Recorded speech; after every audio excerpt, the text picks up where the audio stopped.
Hello guys, welcome you all on my YouTube channel. Hello ma'am. तो आज हम topic लेकर आए हैं सी पोर्ट्स की। इंडिया में जितने भी सी पोर्ट हैं, सरकारी 13 है, तो उन 13 सी पोर्ट के बारे में हम बात करेंगे। ठीक है, तो चलिए स्टार्ट करते हैं। सबसे पहले नंबर पे आता है कांडला। कांडला बंदरगाह, जो कि कहाँ है, गुजरात में।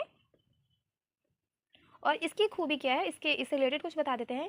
कांडला बंदरगाह जो है, जो गुजरात में पड़ता है। अब इसका नाम चेंज हो गया है। इसका नाम अब पड़ चुका है दीनदयाल उपाध्याय। दीनदयाल दीनदयाल उपाध्याय बंदरगाह। ठीक है, बंदरगाह। और इसमें बहुत ज़्यादा जो ज्वार भाटा जो होता है ना, इसमें बहुत ज़्यादा ज्वार आते हैं, तो इसकी वजह से इसको एक उपनाम दिया गया है। इसका नाम है ज्वारीय बंदरगाह। ठीक है, तो इसी का एक और नाम है, नाम नहीं है, बस निकनेम कह सकते हैं, या फिर इसको एक टाइटल दिया गया है, ज्वारीय बंदरगाह। ये बहुत ज्वारीय है। इसके बारे में हम कुछ कुछ बता देते हैं। ये बहुत ज़्यादा इसमें ज्वार आते हैं, इसलिए ये ज्वारीय है। और ये सबसे ज़्यादा व्यस्त है। इसमें सबसे बहुत ज़्यादा इससे ट्रेडिंग होता है ना, तो ये सबसे व्यस्त है। सबसे सबसे व्यस्त बंदरगाह है। सबसे व्यस्त बंदरगाह है। और बस इतना ही। कांडला, जो कि गुजरात में पड़ता है, अब इसका नाम चेंज हो चुका है। नाम है अब दीनदयाल उपाध्याय बंदरगाह, जो कि ज्वारीय बंदरगाह है और सबसे व्यस्त है। ठीक है, उसके बाद अब आते हैं हम मुंबई बंदरगाह पर।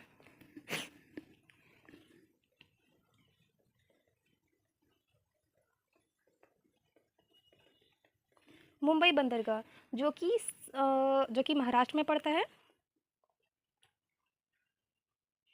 ये महाराष्ट्र में पड़ता है।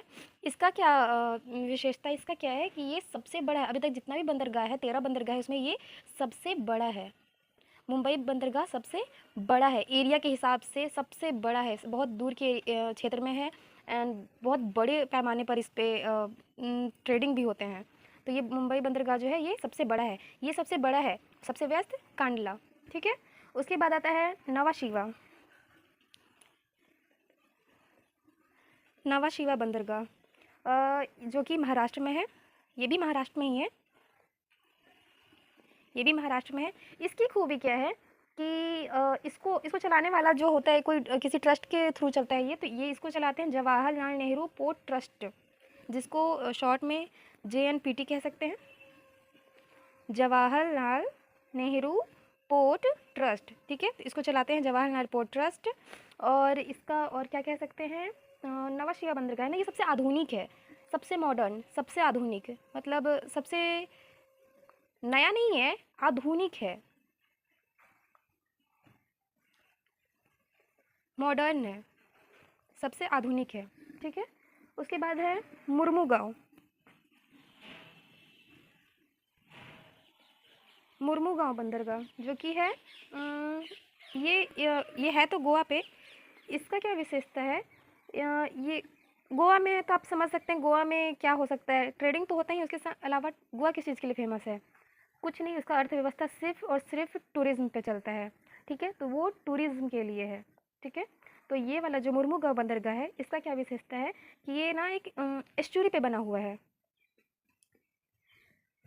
एस्चुरी पे बना हुआ, एस्चुरी मतलब समझ रहे हैं, जितने भी नदियाँ अपने सारे मल को, जितने भी उसके कचरा होता है, कचरा को जब वो उसमें सागर में गिरा देती है, और गिराते गिराते एक जगह पर सागर में एक जगह पर ऐसा जग बन जाता है कि वो एक स्थल बन जाता है, कचड़ों का एक स्थल बन जाता है, उसी को एस्चुरी कहते हैं। तो ये जो मुर्मू गांव बंदरगाह जो है, वो एस्चुरी पर ही बना हुआ है, गोवा में पड़ता है एस्चुरी, और ये सिर्फ और सिर्फ पर्यटन के लिए है। ये पर्यटन विशेष के लिए है। ठीक है, उसके बाद आगे चलते हैं। तो यहाँ पर है मैंगलोर।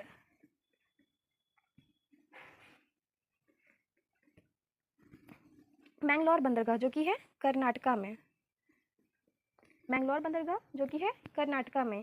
ये क्या है, इसका क्या विशेषता है कि ये मैंगलोर कर्नाटका में एक जगह है, कुदेरुमुख। कुदेरमुख। कुदेरुमुख से जितने भी लौह अयस्क आते हैं, उसके निर्यात के लिए। तो ये जो है ना, मेनली लौह अयस्क के निर्यात के लिए है। यहाँ से सिर्फ लौह अयस्क, ये सिर्फ लौह अयस्क के निर्यात के लिए है। कौन सा, मैंगलोर, जो कि कर्नाटका में है, ये सिर्फ लौह अयस्क के निर्यात के लिए है। ठीक है। उसके बाद बहुत ज़्यादा इजी या फिर बहुत ज़्यादा सुना जो कि आप लोग बचपन से शायद सुने होंगे, कोच्चि बंदरगाह। कोच्चि बंदरगाह कहाँ है? केरला। ठीक है, कोच्चि बंदरगाह केरला।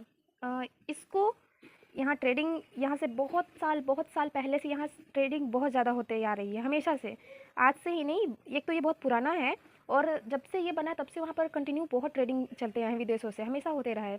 तो इसीलिए इसको अरब सागर की रानी कहते हैं। इसको एक सबनेम दिया गया है, अरब सागर की रानी।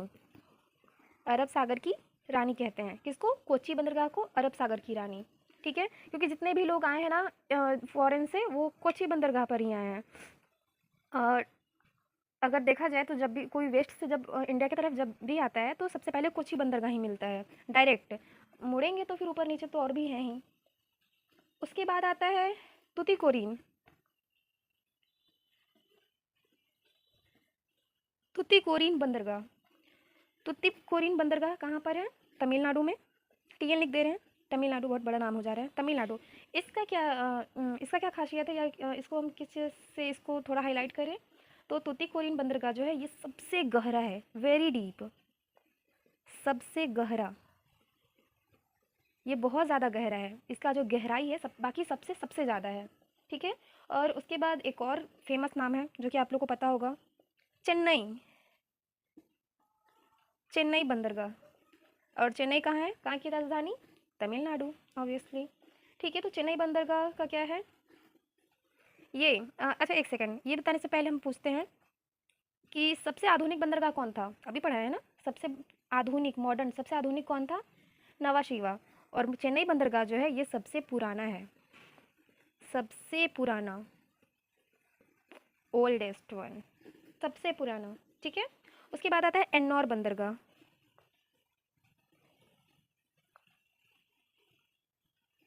एन्नौर बंदरगाह। ठीक है, एन्नौर बंदरगाह क्या है, कहाँ है, मतलब तमिलनाडु में ही है। ये क्या है? ये कोऑपरेटिव निगम के लिए है। कोऑपरेटिव समझते हैं ना, जो प्राइवेट कंपनीज होती हैं, कोऑपरेटिव,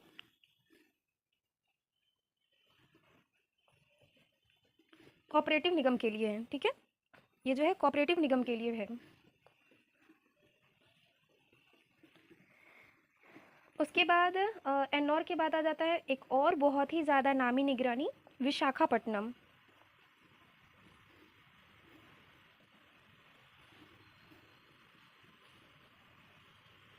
विशाखापट्टनम, विशाखापट्टनम जो कि कहाँ पड़ता है? आंध्र प्रदेश में। एपी लिख दें, एपी, आंध्र प्रदेश में।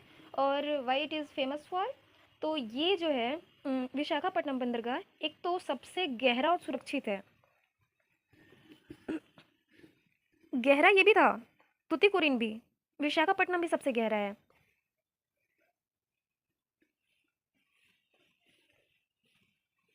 ये भी गहरा है, विशाखापट्टनम जो है ये भी गहरा है, पर ये गहरा के साथ साथ बहुत ज़्यादा सुरक्षित भी है, सबसे ज़्यादा सुरक्षित। और इसका सुरक्षित होने का कारण कोई बता सकता है?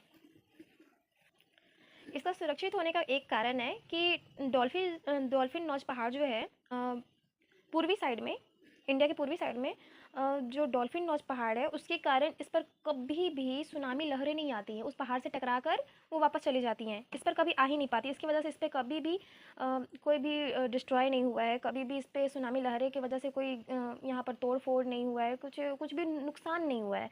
बहुत ही ज़्यादा ये सुरक्षित है। कौन सा? विशाखापट्टनम। तो सबसे गहरा अगर नहीं भी आप समझ पा रहे या याद कर पा रहे, क्योंकि गहरा एक और भी था तुतीकोरिन, लेकिन सबसे सुरक्षित विशाखापट्टनम है। ठीक है। उसके बाद एक और है पाराद्वीप। पाराद्वीप, पाराद्वीप जो कि है उड़ीसा में, उड़ीसा में है। ये किस लिए फेमस है? चावल निर्यात के लिए। उड़ीसा में है चावल निर्यात के लिए। ठीक है, चावल निर्यात के लिए। दो और है, एक, अच्छा एक चीज़ एक और बता देते हैं। सबसे आधुनिक जो हम बताए थे, जो कि नवा शिवा है महाराष्ट्र का, वो सबसे आधुनिक था, ये वाला सबसे आधुनिक था। सबसे न्यू है ये हम नहीं बोल रहे हैं, मॉडर्न है। आधुनिक मतलब मॉडर्न है। तो कोई सबसे, और सबसे पुराना की भी बात की है तो चेन्नई वाला सबसे पुराना था, चेन्नई का सबसे पुराना था। कोई सबसे नया भी तो होगा, होगा ना। तो सबसे नया भी है पोर्ट ब्लेयर, नाम सुने ही होंगे, कहाँ का राजधानी है।